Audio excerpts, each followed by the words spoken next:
আসসালামু আলাইকুম। আজ 25 জুলাই 2026 শনিবার। শুরু করছি চেঞ্জ টিভি প্রতিদিনের গল্প অনুষ্ঠান। দর্শক, আপনাদের সঙ্গে রয়েছি আমি ইমতিয়াজ আহমেদ। শুরুতেই সংবাদ শিরোনাম।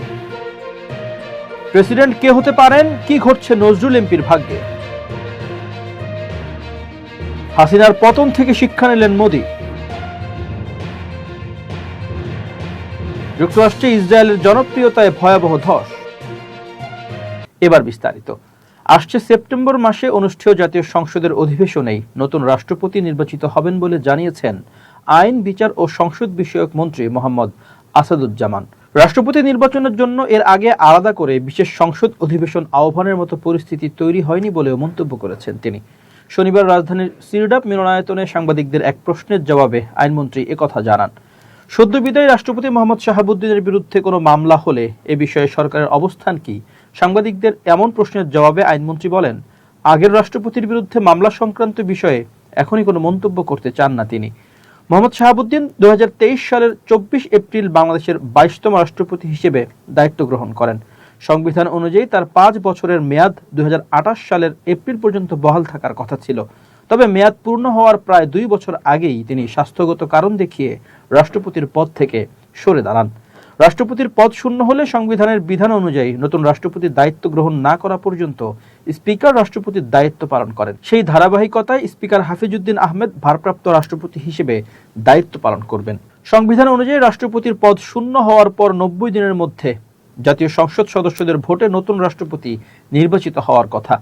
আইনমন্ত্রীর বক্তব্য অনুযায়ী এ সাংবিধানিক প্রক্রিয়া অনুসরণ করেই আগামী সেপ্টেম্বরের সংসদ অধিবেশনে নতুন রাষ্ট্রপতি নির্বাচনের কার্যক্রম সম্পন্ন করা হবে।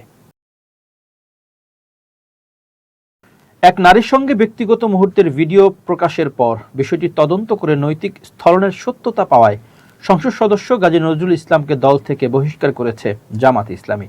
একই সঙ্গে তার সদস্যপদ বাতিল করতে জাতীয় সংসদের স্পিকার ও নির্বাচন কমিশনকে চিঠি পাঠিয়েছে দলটি। এদিকে দল থেকে বহিষ্কার করলে একজন সংসদ সদস্যের পদ খারিজ হবে কিনা সে ব্যাপারে সংবিধান আইনি কিছু বলা নেই। সেক্ষেত্রে তার সংসদ সদস্য পদের কি হবে তা নিয়ে প্রশ্ন থেকেই যাচ্ছে। আইন অনুযায়ী এই বিষয়ে চূড়ান্ত সিদ্ধান্ত নেওয়ার এখতিয়ার ইসির। এদিকে সংসদ সদস্য পদ বাতিলের বিষয়ে সংবিধানের অনুচ্ছেদ 70 অনুযায়ী কোনো এমপি সংসদের নিজ দলের বিপক্ষে ভোটদান করলে অথবা সেই দল থেকে পদত্যাগ করলে তার সদস্য পদ বাতিল হয়ে যাবে। এছাড়া সংবিধানের 66-র 2 ঘ অনুচ্ছেদে বলা আছে, কোনো এমপি নৈতিক স্থলনজনিত কোনো ফৌজদারি অপরাধে অন্তত 2 বছরের কারাদণ্ড হয় এবং তার মুক্তি লাভের পর 5 বছর অতিবাহিত না হয়ে থাকে, কিন্তু নৈতিক স্থলনজনিত ঘটনার বিষয়টি আদালতে প্রমাণিত হতে হবে। তবে দল নৈতিক স্থলনের প্রমাণ পেলেও তা মানছেন না গাজী নজরুল। তিনি বলছেন, তিনি মেয়েটিকে বিয়ে করেছেন, যা আইন ও ধর্ম অনুসারে বৈধ। এ ব্যাপারে এখনো কোনো মামলা হয়নি। সেক্ষেত্রে কোনো এমপির পদ নিয়ে বিরোধ দেখা দিলে সেটি নিষ্পত্তি করার জন্য the members of parliament act 1980 অনুসারে ইসি বিষয়টি ফয়সালা করবে। এই আইন অনুসারে জামাত ইসলামীর দেওয়া চিঠির ভিত্তিতে গাজী নজরুল ইসলামকে ডেকে তার সিদ্ধান্ত জানতে চাইবেন স্পিকার। গাজী নজরুল পদত্যাগ করলে তার সদস্যপদ শূন্য হবে, আর পদত্যাগ না করলে তিনি লিখিতভাবে তার অবস্থান জানাবেন। দলের ও গাজী নজরুলের বক্তব্য শুনে 30 দিনের মধ্যে দুই পক্ষের বিরোধ নিষ্পত্তির জন্য একটি লিখিত বক্তব্য প্রস্তুত করে ইসিতে পাঠিয়ে দেবেন স্পিকার। ইসি একটি দেওয়ানি আদালতের মতো সাংবিধানিক বিধান এবং অন্যান্য বিষয় বিবেচনায় নিয়ে 120 দিনের মধ্যে বিরোধ নিষ্পত্তি করে স্পিকারকে আনুষ্ঠানিকভাবে তাদের সিদ্ধান্ত অবহিত করবে। সিদ্ধান্ত নেতিবাচক হলে গাজী নজরুল ইসলামের সদস্যপদ চলে যাবে, অন্যথায় যাবে না। এবার পড়শির খবর। অবশেষে ভারতের প্রধানমন্ত্রী নরেন্দ্র মোদী পিছু হটলেন। ভারতের শিক্ষামন্ত্রী ধর্মেন্দ্র প্রধান পদত্যাগ করবেন না বলে ঘোষণা দিলেও অবশেষে পদত্যাগ করেছেন। শনিবার সামাজিক যোগাযোগ মাধ্যম এক্স এ একটি পোস্টের মাধ্যমে তিনি নিজের পদত্যাগের সিদ্ধান্তের কথা নিশ্চিত করেছেন। সংবাদ মাধ্যম ইন্ডিয়া টুডের বরাতে এই তথ্য জানা গেছে। বিশ্লেষকরা বলছেন, শেখ হাসিনার পতন থেকে শিক্ষা নিয়ে দ্রুত মাথা নত করলেন মোদী। অনড় অবস্থানে থাকলে সম্ভবত মোদীর পতনের ঘণ্টা বেজে যেত। বিবৃতিতে ধর্মেন্দ্র প্রধান জানান, শিক্ষার্থীদের ভবিষ্যৎ রক্ষা করা এবং চলমান আন্দোলনকে কাজে লাগিয়ে কোনো দেশ বিরোধী শক্তি যেন বিশৃঙ্খলা সৃষ্টি করতে না পারে, সে কারণেই তিনি পদত্যাগের পথ বেছে নিয়েছেন। দিল্লির যন্তর মন্তরে আন্দোলনরত শিক্ষার্থীদের প্রধান দাবি ছিল শিক্ষামন্ত্রীর পদত্যাগ। কেন্দ্র সরকার এবং ককরোচ জনতা পার্টির মধ্যে তৃতীয় দফা আলোচনার মাত্র কয়েক ঘন্টা আগে এই পদত্যাগের ঘোষণা এলো। প্রধানমন্ত্রী নরেন্দ্র মোদীর কাছে নিজের পদত্যাগপত্র পাঠানোর পর ধর্মেন্দ্র প্রধান সহকর্মী ও সংশ্লিষ্ট দফতরকে ধন্যবাদ জানান এবং দেশের মানুষের সেবায় নিয়োজিত থাকার অঙ্গীকার ব্যক্ত করেন। ভারতের প্রশ্নপত্র ফাঁস ও শিক্ষামন্ত্রীর পদত্যাগের দাবিতে চলা ককরোচ আন্দোলনে যোগ দিয়ে বিতর্কে জড়িয়েছেন আসামের মন্ত্রী কেশব মহন্তের মেয়ে দেবিসা মহন্ত। গুয়াহাটিতে সিজেপির বিক্ষোভে তার অংশ নেওয়া এবং স্লোগান দেওয়ার ভিডিও ভাইরাল হওয়ায় রাজনৈতিক অঙ্গনে তোলপাড় শুরু হয়েছে। শিক্ষামন্ত্রী ধর্মেন্দ্র প্রধানের পদত্যাগের দাবিতে চলমান বিক্ষোভে অংশ নিয়ে রাজনৈতিক আলোচনার কেন্দ্রবিন্দুতে উঠে এসেছে বিজেপি নেতৃত্বাধীন সরকারের একজন মন্ত্রীর মেয়ে। ছাত্রদের বিক্ষোভে যোগ দিয়ে আন্দোলনকারীদের সঙ্গে স্লোগান দেন আসামের রাজস্ব মন্ত্রী ও আসাম গণপরিষদ নেতা কেশব মহন্তের মেয়ে দেবিসা মহন্ত। এনডিটিভির প্রতিবেদনে বলা হয়েছে, আসামের গুয়াহাটির চাচল এলাকায় ককরোচ জনতা পার্টি, সিজেপি ও বামপন্থী ছাত্র সংগঠনগুলোর উদ্যোগে এ বিক্ষোভ কর্মসূচির আয়োজন করা হয়। এতে আসাম ও উত্তর পূর্বাঞ্চলের বিভিন্ন এলাকা থেকে শিক্ষার্থী, তরুণ তরুণী এবং নাগরিক সমাজের প্রতিনিধিরা অংশ নেন। বিক্ষোভে অংশ নিয়ে দেবিসা মহন্তকে আন্দোলনকারীদের সঙ্গে হাতে প্ল্যাকার্ড নিয়ে স্লোগান দিতে দেখা যায়। সামাজিক যোগাযোগ মাধ্যমে ছড়িয়ে পড়া ছবি ও ভিডিওতে তার সক্রিয় উপস্থিতি ব্যাপক আলোচনার জন্ম দিয়েছে। অভিযোগ রয়েছে, কর্মসূচিতে ভারতের প্রধানমন্ত্রী নরেন্দ্র মোদীর বিরুদ্ধেও স্লোগান দেওয়া হয়েছে।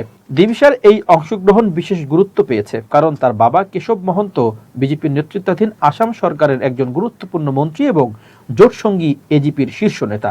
ফলে ক্ষমতাসীন জোটের একজন মন্ত্রীর পরিবারের সদস্যদের কেন্দ্রীয় সরকারের বিরুদ্ধে আন্দোলনে অংশ নেওয়া রাজনৈতিক মহলে নানা প্রশ্ন জন্ম দিয়েছে।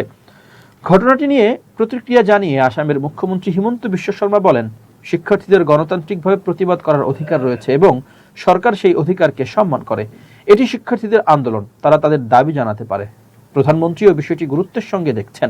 বর্তমানে আসাম ভয়াবহ বন্যা পরিস্থিতির মধ্য দিয়ে যাচ্ছে, তাই আন্দোলনের পাশাপাশি দুর্যোগ মোকাবেলার প্রতিও সবার সমান গুরুত্ব দেওয়া প্রয়োজন।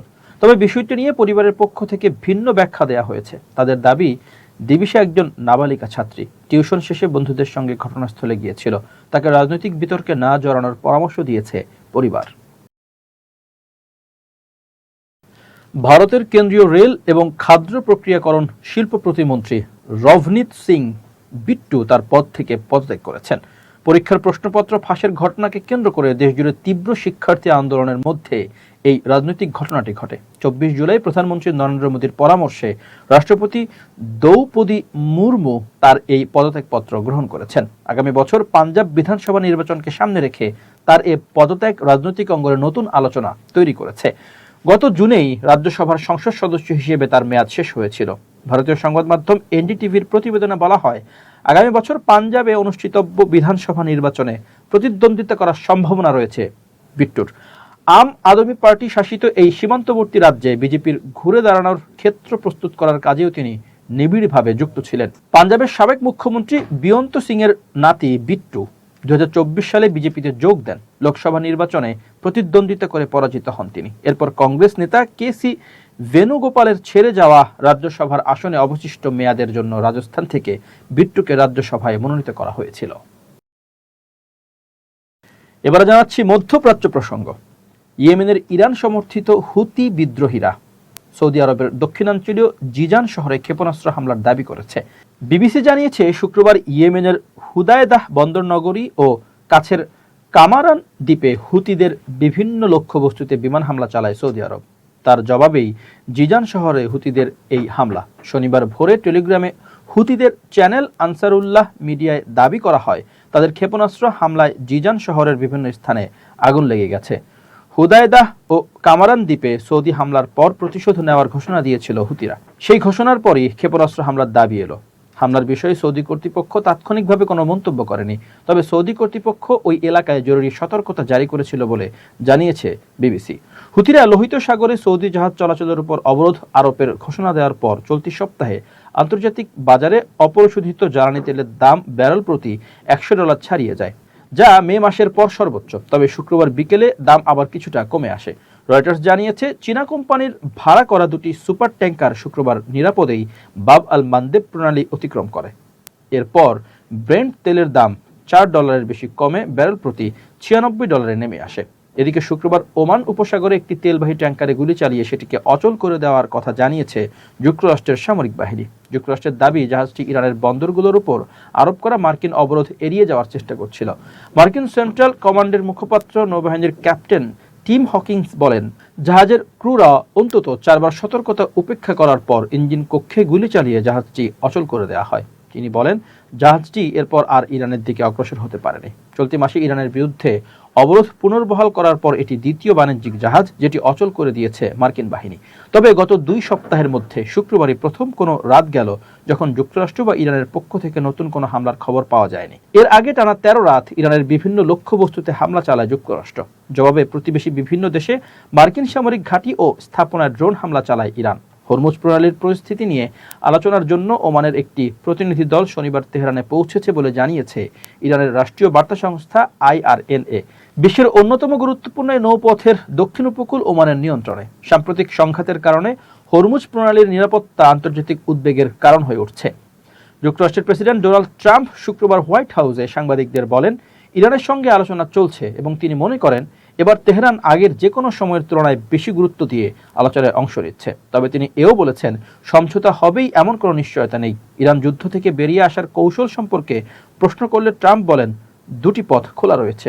তার ভাষায় একটি হচ্ছে সামরিক অভিযান আরও জোরদার করে ইরানের সক্ষমতা ধ্বংস করা এবং অন্যটি হলো আলোচনার মাধ্যমে সমঝোতায় পৌঁছানো। ট্রাম্প বলেন, আমরা পুরোপুরি প্রস্তুত আছি। গত জুনে যুক্তরাষ্ট্র ও ইরান 14 দফার একটি সমঝোতা স্মারকে সই করেছিল। সামরিক অভিযান বন্ধ রাখা, হরমুজ প্রণালী পুনরায় খুলে দেওয়া এবং 7 দিনের মধ্যে যুদ্ধের স্থায়ী সমাধানের চেষ্টা করার কথা বলা হয়েছিল সেখানে।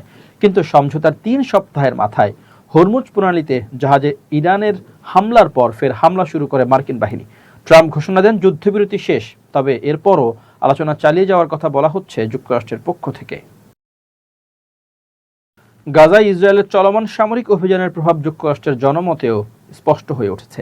একাধিক সাম্প্রতিক জরিপে দেখা গেছে দেশটির প্রতি আমেরিকানদের নেতিবাচক মনোভাব আগের তুলনায় উল্লেখযোগ্যভাবে বেড়েছে। পিউ রিসার্চ সেন্টারের সর্বশেষ জরিপ অনুযায়ী 2019 সালে যেখানে 28% আমেরিকান ইসরায়েলের প্রতি নেতিবাচক মনোভাব পোষণ করত, 2026 সালে এসে সেই হার বেড়ে 42% পৌঁছেছে। একই সময় ইসরায়েল সরকারের প্রতি ইতিবাচক দৃষ্টিভঙ্গিও কমেছে। জরিপে দেখা যায় 2019 সালের 41% উত্তরদাতা ইসরায়েল সরকারকে ইতিবাচকভাবে দেখলেও বর্তমানে তা কমে 32% নেমে এসেছে। একই সঙ্গে প্রধানমন্ত্রী বেনিয়ামিন নেতানিয়াহুর জনপ্রিয়তাও নিম্নমুখী হয়েছে। অন্যদিকে APNORC পরিচালিত আরেকটি জরিপে দেখা গেছে 40% আমেরিকান মনে করেন যুক্তরাষ্ট্র ইসরায়েলকে অতিরিক্ত সমর্থন দিচ্ছে। শুধু ডেমোক্রেট সমর্থকদের মধ্যেই নয়, রিপাবলিকান দলের তরুণ ভোটারদের মধ্যেও এ বিষয়ে সমর্থন কমতে শুরু করেছে। রাজনৈতিক গবেষণা সংস্থাগুলোর জরিপে দেখা গেছে 28 থেকে 49 বছর বয়সী রিপাবলিকানদের মধ্যে 57% ইসরায়েলের বর্তমান নীতির প্রতি বিরূপ মনোভাব প্রকাশ করছেন। কুইনিপিয়াক ইউনিভার্সিটি এবং মেরিল্যান্ড বিশ্ববিদ্যালয়ের পৃথক জরিপেও তরুণ ভোটারদের মধ্যে ইসরায়েলের প্রতি সমর্থন কমার প্রবণতা স্পষ্টভাবে উঠে এসেছে। বিশ্লেষকদের মতে গাজার দীর্ঘমেয়াদী যুদ্ধ, বেসামরিক হতাহতের সংখ্যা বৃদ্ধি এবং মানবিক সংকট নিয়ে আন্তর্জাতিক উদ্বেগ যুক্তরাষ্ট্রের জনমতের উপরও প্রভাব ফেলছে। ফলে ইসরায়েলকে ঘিরে মার্কিন রাজনীতিতে আগের তুলনায় আরও বেশি বিতর্ক তৈরি হচ্ছে। এবার খুব জরুরি 1 মিনিট জানাচ্ছেন ইউনেস্কো ক্লাব জার্নালিজম অ্যাওয়ার্ড বিজয়ী আমিরুল মোমিনিন মানিক। খুব জরুরি 1 মিনিটে প্রত্যেককে আমন্ত্রণ। একজন মানুষ কখন সফল হন? যখন তার মধ্যে 3টি গুণ থাকে: সততা, বুদ্ধি এবং কাজ করার ক্ষমতা। কিন্তু ওয়ারেন বাফেট খুব গুরুত্বপূর্ণ একটি পরামর্শ দিয়েছেন। তিনি বলেছেন, সততা যদি কারো না থাকে তাহলে অন্য 2টি গুণ অর্থাৎ বুদ্ধি এবং কাজ করার ক্ষমতা থাকলেও তাকে আপনি কাজে লাগাবেন না, বা তাকে আপনি চাকরি দেবেন না, বা তাকে আপনার সংস্পর্শে আসতে দেবেন না। কারণ সততা এমন মূল্যবান একটা বিষয়, কর্মক্ষম মানুষের মধ্যে যদি সততা না থাকে তাহলে সে কেবলমাত্র ওই কর্মক্ষমতা দিয়ে আপনার ক্ষতিই করবে। সুতরাং সকল কাজের আগে, সকল গুণের আগে একটি গুণই খুব বেশি প্রয়োজন, সেটা হচ্ছে সততা। প্রিয় বন্ধুরা, ভালো থাকবেন। সবার জন্য শুভেচ্ছা নিরন্তর। প্রিয় দর্শক, শেষ করছি চেঞ্জ টিভির প্রতিদিনের গল্প অনুষ্ঠান। changetv.press বাংলাদেশের ইউটিউব জার্নালিজমের অগ্রদূত। ভিজিট করুন এর ওয়েবসাইট www.changetv.press, ইউটিউব youtube.com/changetvpress এবং সাবস্ক্রাইব করুন চ্যানেলটি। নিয়মিত লাইক, কমেন্ট ও শেয়ার করে আপডেট রাখুন নিজেকে। ভালো থাকুন, নিরাপদে থাকুন, শুভেচ্ছা নিরন্তর। change tv.press এক ফোঁটা হলুদও নেই।